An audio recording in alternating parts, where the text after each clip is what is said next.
In courtrooms throughout Georgia, judges attempt to match the seriousness of the crime with the most effective means of punishment. Violent and career criminals are shipped off to high-security state prisons. For other lesser nonviolent offenders, judges may use supervised probation as an alternative to prison. Sometimes, though, there needs to be the threat of a punishment that lies somewhere between a hard prison bed and community probation. And that's how probation detention centers were created. Probation detention centers give us an alternative where we can put individuals who are not dangerous criminals, but at the same time must pay a debt to society. They benefit the community because they provide free labor to the community, cleaning up parks, cleaning roads, maintaining public buildings, and at the same time allow us as prosecutors to make sure we have the available beds for the dangerous criminals that are a danger to all of us. Any thoughts of getting off easy come to a quick stop as these new center detainees are greeted by staff at the Larimore Detention Center near Atlanta. The Georgia Department of Corrections demands discipline and respect at every correctional facility that it operates, and things are no different at this detention center. I want your answer up, sir. Here, sir. Detainee Adams, Timothy. Yes, sir. Georgia judges may require that a probation offender stay at a Georgia detention center for up to 2 years, but an average stay lasts between 60 and 120 days. The first 2 weeks will be spent indoctrinating these detainees on discipline and respect for others.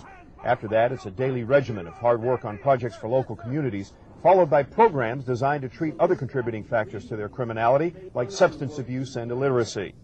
If a new detainee can't grasp the requirement for discipline or respect, or if they fail to recognize that this is the last opportunity afforded by the judge, then they could soon find themselves headed for a tougher state prison and a longer stay there. This is their last chance to prove to themselves, the center staff, the judge, and society that they can follow the rules of the court when later released back to street probation supervision. Pull out. Every weekday during the heat of summer and cold of winter, they perform public works details for local communities. The Georgia Department of Corrections operates PDCs throughout the state, utilizing thousands of detainees on a yearly basis. For the local communities, the cost savings become readily apparent. On average, public works details from the centers save local taxpayers more than $13 million a year in labor costs. From maintaining grounds around the state capitol to cleaning parks and roadsides in small cities like Claxton, these detainees are laboring to repay their debt to society. Since they house mainly low-risk probation offenders, detention centers are not the high-security counterpart of state prisons. But that doesn't mean that security is not a priority. This is, after all, a lockup facility. Daily inspections take place at all centers, and cleanliness and respect for staff and visitors is readily apparent. The Stark accommodations are self-contained, with all cooking, laundry, and maintenance performed by the detainees. For a standard 200-bed center, a staff of 62 oversees the daily operations 24 hours a day, 365 days a year. Whether at a male PDC or at one for females like this one in South Georgia, detainees are put to work on outside labor projects for the community, always under the watch of state correctional officers. Georgia communities are the beneficiary of detainees' hard work, a fact that does not go unnoticed by local leaders. I would recommend to any community within the state of Georgia that has an opportunity to get a detention center brought in their community, that they take advantage of it, because there's so much free labor and expertise that they bring to a small town that normally we couldn't afford otherwise. It's a great thing.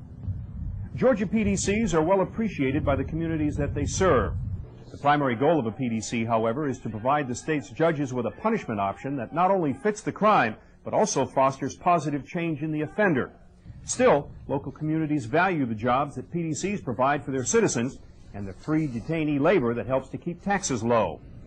And after working hard all day, a lot of detainees, like this group of women, take advantage of GED classes to try and improve themselves.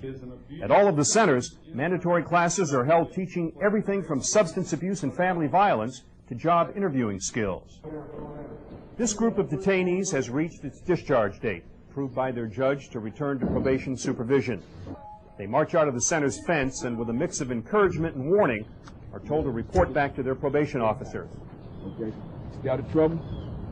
It's a sobering wake-up call for those who leave a PDC, the majority realizing that there won't be a second chance. And that's what Georgia probation detention centers are all about. A Spartan environment, tough discipline, hard work, and a chance to change.